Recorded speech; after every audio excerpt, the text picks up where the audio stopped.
Years ago, he was the first person to talk to me at any open mic, and despite how, shitty I was back then, he was still nice to me, and he still likes me now.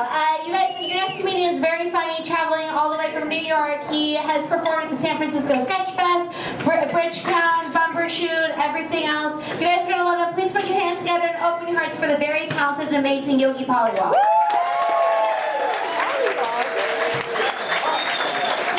Ladies and gentlemen, Barbara Holm, fantastic human being. Barbara, it's good to be here. It's my last night in town, and you guys are always very hospitable. I appreciate you guys being here. I've been staying with Barbara this week, and I told her that I'm going to need one night in a hotel room. That's fine. And I don't know what you're talking about that, but we're all going to laugh about something in a moment, so it's okay. And I am a committed person. I am in a relationship, but I'm on tour right now, and so every now and then I like to cheat on my diet and eat pizza alone. And I can't eat pizza alone at Barbara's apartment. It's too sad, and I'd be too anxious to be like, someone's gonna come and ruin this. And so I spent $200 to eat pizza alone a few nights ago. And I felt very guilty about it. I didn't want to share this with anyone, but then this morning when I checked out, they had like a throw blanket that I really liked, and I told the dude, I was like, hey, where'd you guys get those blankets? He's like, oh, it's an Army surplus store in Vermont. And I was like, oh, he's like, yeah, but if you want it, you can just take it. It's $35. I was like, yeah, that sounds good to me. So I didn't have my key card because I was checking out, and I went back to my room, but I knew housekeeping was about to clean my room, and I walked in, and the person cleaning my room was eating my leftover pizza.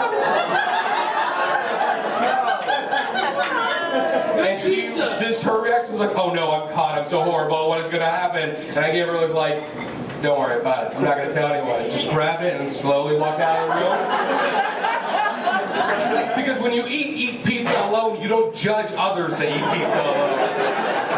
But I think this will be my new move. I'll just go to hotels and then check out and have a pizza and a note that says, don't worry, trust it, it's going to be okay. It's good to be here, guys. It's good to see you all. I feel very naked right now because we have a spill over here. We're going to need a napkin. Everything's okay. No one's hurt, though. Listen, guys, I know it's going to seem crazy. Don't worry, you're all right. But we live in America, and this is a country that's a lot of flaws, but one of our strengths is that when someone spills a beer, none of us have to be angry. And that is an amazing thing. So, no worries, no harm, no foul. Sometimes they'll give you another beer. That's how amazing this country can be. America! We'll get there. We'll get to the point when I say it's okay. Until then, don't yell at me, please don't. But I feel very naked right now because I used to have a beard. I had a beard for around 7 years, and now I don't. And when I had a beard, I felt more confident, felt more cool. People would look at me and be like, that guy looks like he listens to ZZ Top and loves eating pussy. Like, I felt great. Now I look like a guy that listens to ABBA, and I've tried pussy, but I'm on the fence.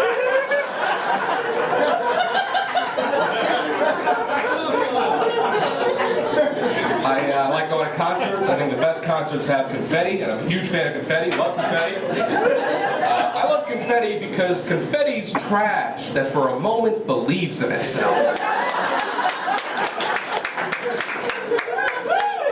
When confetti's in the sky, you think magic could be real. And then the moment it touches the ground, you're just like, who made this mess? What's going on? This is why China's winning. We're watching paper fall from the sky. Also, kudos to the guy who was like, hey, you see these strips of paper? Yeah, what about them? We're going to be rich, that's what's up.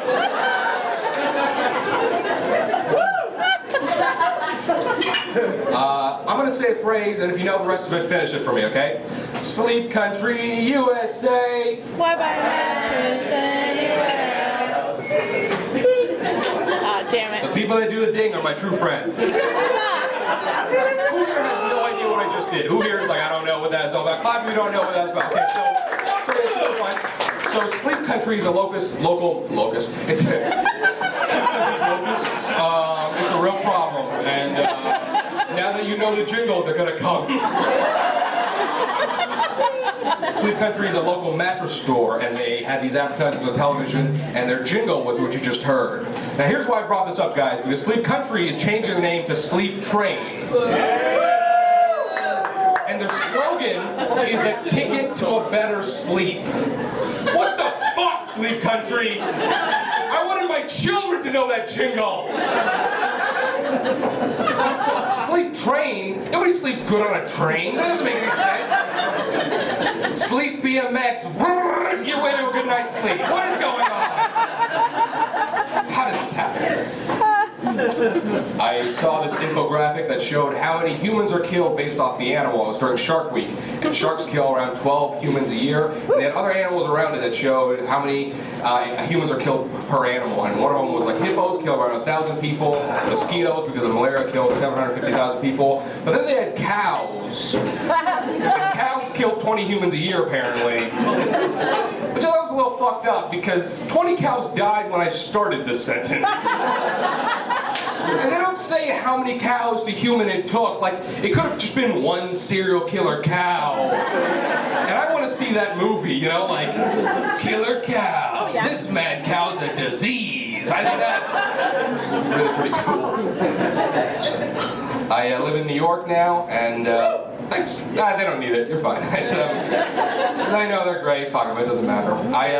When I moved to New York, I realized I had a new turn on because I saw these three gorgeous women, and they had one thing in common, and I didn't realize it was this turn on. When I found out, it's women with eye patches. Like, I don't have a pirate fetish. It's not like she had like a peg leg or a bird on her shoulder. I would have been more into it, but she did have a nice booty. Anyway, more importantly, so I was really excited about my new thing, tweeting about it, you know, talking about, like, you know, I feel like I like women with eye patches because women with both eyes have been rejecting me my entire life. And, you know, she can't see how shallow I am. And so, excited about eye patches, tweeting about it, loving my life. And then I went back home to Seattle to do some shows. And I got home, and on a table, I saw an eye patch. And I was like, Pops, what's going on here? Like, you interviewing arranged marriage candidates, testing it out? Like, what's happening? What's going on? And my dad said, oh, well, you know, I've got one good eye, one lazy eye, so the doctor says I gotta cover the good eye and, you know, make sure that my bad eye doesn't go worse. And it's weird when your new turn-on becomes something that reminds you of your dad's mortality. Like, it's never been a point where it's been like, oh, man, look at that girl's body.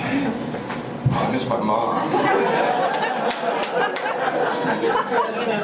But I'm a huge fan of food courts. I like food courts a lot. I love food courts because they're the best courts, in my opinion, better than basketball, tennis, or justice food courts. You know what I mean? I like food courts because, like an idea, they represent, it's kind of like socialism, because they promise that everyone's going to get exactly what they want. No one's going to be happy about what they get. Like, you're not paying for the ambiance, or you're not even paying for the food. You're just paying to see how surprisingly disappointed you're going to be with the meal. Wow, $11 for a soggy piece of pizza and a Caesar salad that should be called a Brutus salad because I feel betrayed.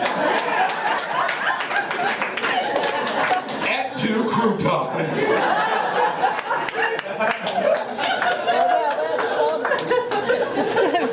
One more thing to get out of here, guys. It's been lovely. I appreciate it. This is actually my album tour, so if you like what I did tonight, I'm selling an album. Feel free to come by and say, hey, you know, thanks, guys. Appreciate it. I put a lot of work into it, and it's pretty good, so I think you'd like it. But I was raised by my mother mostly. My dad worked a lot, and my mom instilled in me a belief that you shouldn't judge others. You should understand that people might be different, but on this earth, we're all trying to be on the same team, which is all of us should be better. And as an adult, I'm a feminist. I feel that we live in a day and age that's unfair to women, and making a utopia where that's not the case is something we should all work towards. But I do have an opinion that kind of differs with it, and it's just the notion that if you're a woman and you're a feminist, please stop keeping things in your bra because it's too distracting, okay? And I might not be a feminist because I believe that, but I also feel that a woman working the same job as a man deserves equal pay, and what she does with her money and time is what she does. And also, I really judge women on how they look when the truth is that